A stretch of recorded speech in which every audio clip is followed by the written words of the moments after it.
Hola, hoy hablaremos de la polifonía discursiva como técnica del análisis del discurso.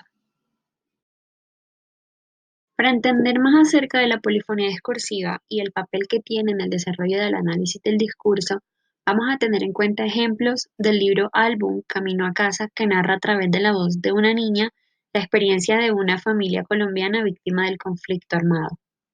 Podemos entender como polifonía discursiva el conjunto de voces que provienen de tres esferas de conocimiento o mundos. Tenemos la esfera de mundo individual o subjetivo, el social o intersubjetivo y el cultural u objetivo. De esta manera, es el creador del discurso el que se asume como aquel que interconecta cada uno de estos mundos.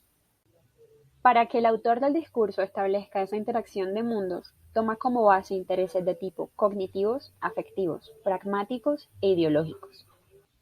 Así, de esta manera, la escritura literaria se constituye en la construcción de un mundo posible como metáfora interpretativa de mundos reales. La voz se entiende como la dirección que el autor le da a los saberes que provienen de cada mundo, es decir, todas las subjetividades, objetividades y percepciones que tiene un autor frente a una temática y cómo éste las maneja. Las voces pueden ser tanto implícitas como explícitas. De esta manera, el autor toma un aspecto de la realidad y lo interpreta respecto a lo que él piensa, lo que corresponde a su voz en sus creaciones literarias. Por otro lado, en el análisis del discurso del libro Álbum Camino a casa se identificaron dos ejes, la indiferencia y el desplazamiento.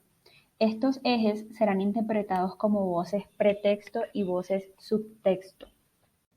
Se entiende por voces pretexto los saberes nacidos en las circunstancias de la producción del texto, que quedan marcados pero no corresponden al núcleo del contenido desarrollado en el mismo. Ejemplo de esto es la indiferencia en el libro álbum Camino a casa. De igual manera, tenemos voces subtextos, que corresponden al sentido constituido en la voz propia del autor. Hablaremos ahora de esa voz pretexto llamada en el libro álbum indiferencia.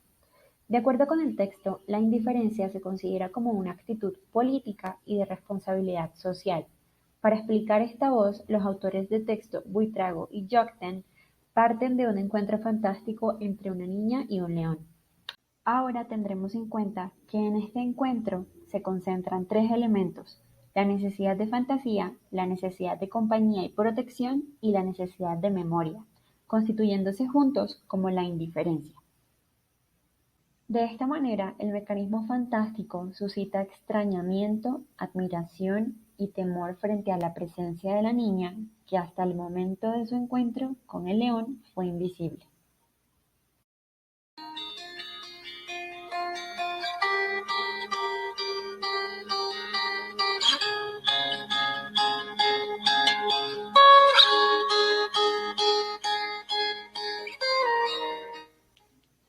En la necesidad de fantasía, la niña, a partir de la idea del amigo imaginario, crea la presencia del león, el cual le permite divertirse y sentirse reconocida.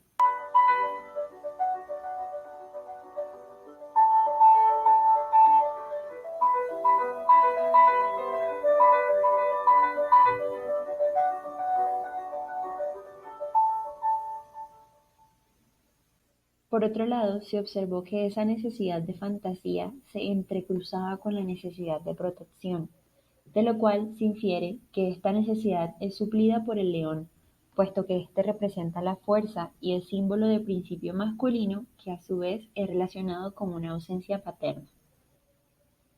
Otro elemento que nos permite reconocer la indiferencia es el recorrido en la narración.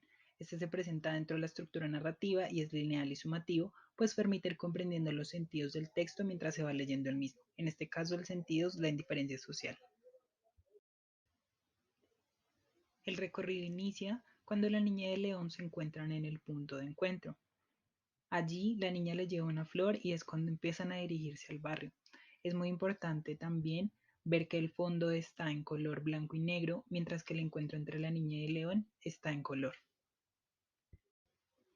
En cuanto al recorrido como tal, vemos cómo la niña y el león se encuentran con vendedores callejeros, una anciana que necesita ayuda y las casas están agritadas.